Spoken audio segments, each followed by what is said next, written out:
Hey, Woodstock here. Hope everyone's doing okay. Thanks for stopping by and appreciate that.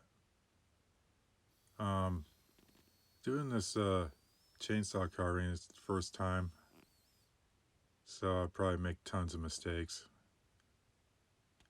I mean, I gotta learn how to do this stuff a little better, so I could need some practice. But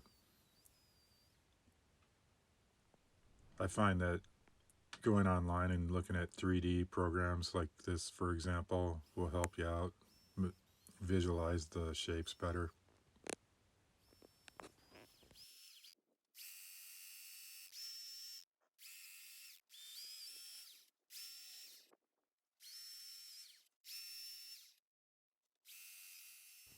Yeah, this isn't really a product review of this chainsaw, but I'll just throw the specs in the description if you guys want to check it out. These are cheaper saws than your Stihl or Huskies that are out there, the cordless type. So, because I think Stihl or Huskies, they go for $1,000. They're pretty pricey, and that's with the batteries. The batteries are really kind of pricey. They're around $200 or more, depending on the model and brand. But this saw, their batteries retail at $200. So I got the small battery. There's a bigger battery that's probably even more. I'm not sure the price on that, but anyway, like I said, this is not a product review, but I'll just say the saw holds up pretty well. It cuts pretty fast. They claim it's faster than 35cc gas powered saw. So they did side by side tests. If you can check them out on YouTube channels, they have some demonstrations. Yeah, I just wanted to say also, like when I looked up dendrochronology, a few research attempts, they're saying oak trees are more accurate for tree ring dating compared to alders and pine trees for some reason. There's no explanation I could find. Someone stated that on their YouTube video, some channel that didn't back up the data on that. So like I'm just curious of why pine trees have inaccurate data for that. But if the ring count is correct and for annual for years, then this tree would have been 154 years old when it died in 2021 during the fire. But the fire didn't burn everything, just scorched the exterior bark, which destroyed everything, and then also the foliage, the needles were burned off. So basically, it just killed the tree, but the wood's still good on the inside if you catch it in time. But if you let it go too long, it'll start rotting, which I saw this tree on the exterior phylum on the where the nutrients go up the side underneath the bark. That was all decomposing, turning into dust and stuff like that. So it's definitely a dead tree. I've had some people say, like, why are you cutting a tree down? Like, well, it's freaking dead, you know? I mean, I leave some trees up for habitat purposes for critters to make nests, like bird woodpeckers or something like that. But some of the trees I use because I got so many of them, and I just need to use it for wood carving. I mean, why waste it? It's going to just decompose and fall on the ground anyway. So, plus the price of the lumber and stuff like that, it's like you're gonna go bankrupt if you try to build a house or something. So that's why I built my shelter out of lodgepole, straight pine. Saved a ton of money. I mean, if you have the material, you might as well use it, right? So, yeah, this outdoor carving, the sun was going down. It kind of overexposed the image here, so it's a little bit washed out. So,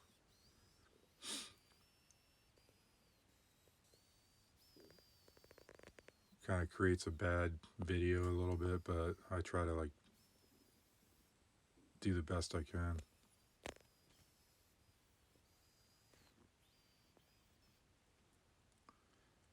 So, yeah, it's this head weighs almost like 60 pounds. It's super heavy because it's mostly got a lot of moisture still in it. And I decided to carve it anyway. I didn't want to let it dry out because I didn't have time to do that. And I wasn't really sure that it was going to be so waterlogged until I started carving. So,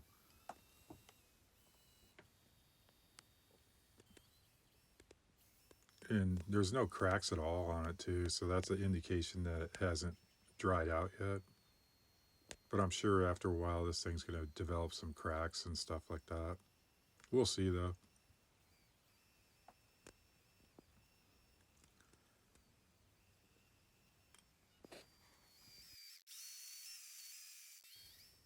Yeah, you can see in the background all my dead standing trees. So I've been kind of cleaning them up for the new trees that are coming up, just to give some breathing space. But a lot of, I think majority of my pines are lodgepole. They're the straight ones. They make telephone poles out of and stuff like that. So, and I use those lodgepoles to make the trailer port workshop.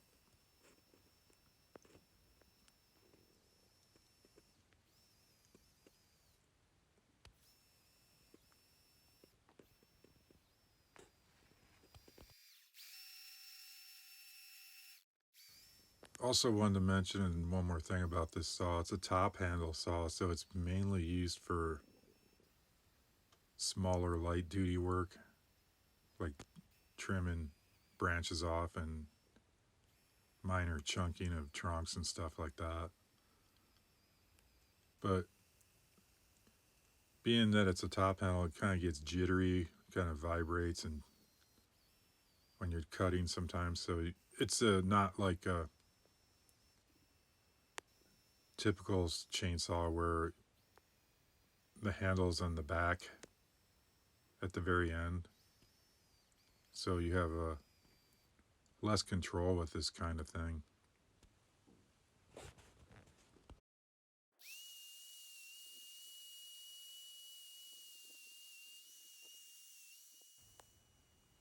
Yeah, here's that die grinder that I've been using. You've probably seen it in the previous videos. It's like a Chicago Electric from Harbor Freight.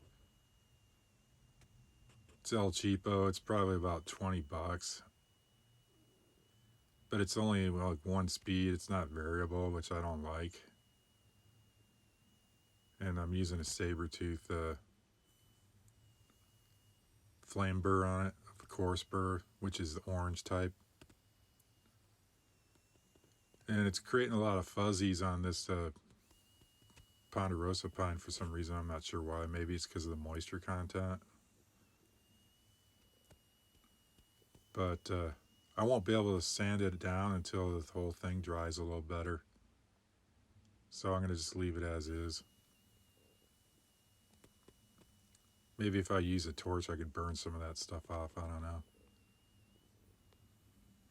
know. But definitely these die grinders are really powerful. You got to be careful because they can run away on you if you don't have both hands on the tool firmly. I've had some jump out almost like you got to be super careful. Some of these die grinders have a side handle like a hammer drills, but this one doesn't have that option. I mean, I've seen Metabos have them like that, maybe, or Wens, those German ones. But those things are like pricey because I think the quality is much better, and they have a variable speed on them as well. I'm thinking of building a variable switch, maybe like a foot switch, so I could do a variable thing. I don't know. Instead of, well, I'll have to work on the schematics or something like that, but I'm sure it's possible. Because I was in the Navy for 6 years doing advanced electronics on the weapons system, radar stuff. I was sure I could figure something out electronically, so I just have to get my soldering iron going and stuff and get some schematics, buy some components. So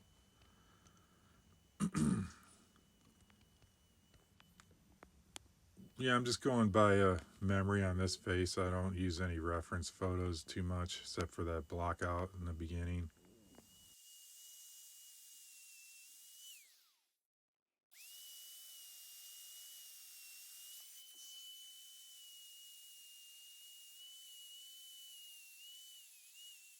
It came out pretty well. And it's going to be a large scale piece. So here's the workshop. Got the roof rafters on. I've got a tarp over temporary to keep the rain off. I just walked down the ramp there. That's like where I'm going to back my camper or park your car down in there. Then I'm going to bore out the back end eventually and push back farther into the hill. So it's going to be kind of like a mine shaft style structure, semi-underground, so stay kind of cool in the summertime and warm in the wintertime. Constant temperature when I block off the sides and put a door on the front.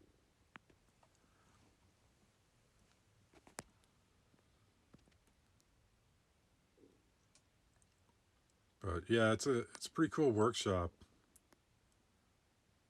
You could do outdoor stuff without getting rained on now, so it's really kind of nice.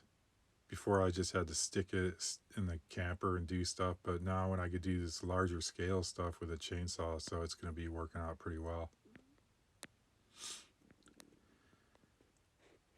So you can see the size of the trunk.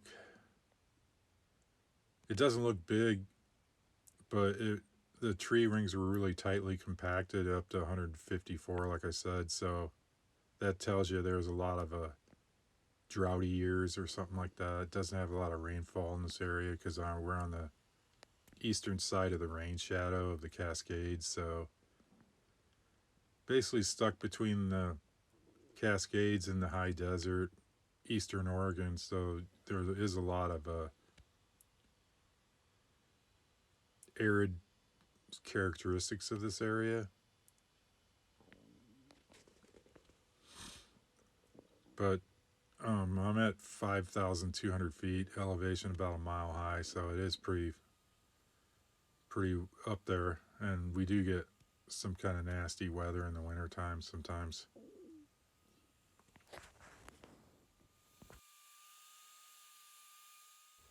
Shaping the eyelids here, pushing in the corners with the flame burr just to give it some depth and dimensionality around for the eyelids.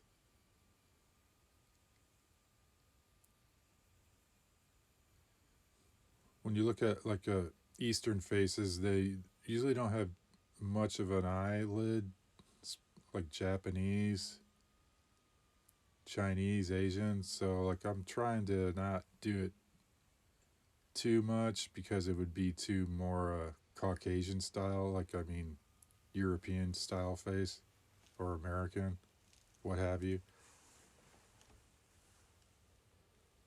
And maybe it helps that the eyes are not wide open. It's kind of like, yeah, that gives it a better characteristic for an Eastern face. But the bald head definitely lends to the monk style look that I'm going for.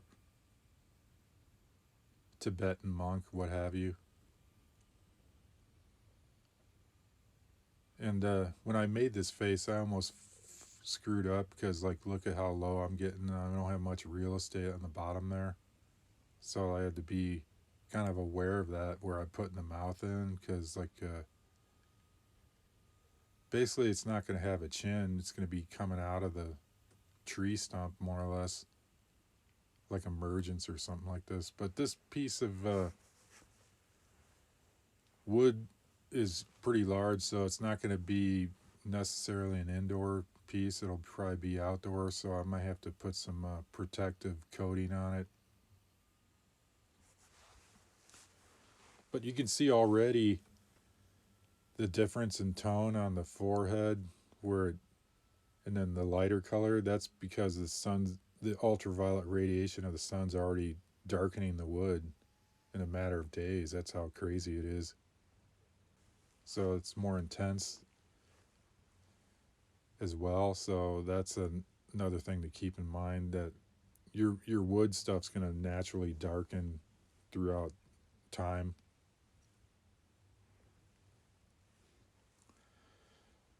But another interesting tidbit on this piece of wood, if it's accurate, the rings, that means this tree was born in 1869 when Ulysses Grant was president, right after the Civil War. So you're talking some serious years here. Anyway, that's about the end of the video. Hope you guys enjoyed it, and we'll see you guys on the next one. Take care. Bye-bye.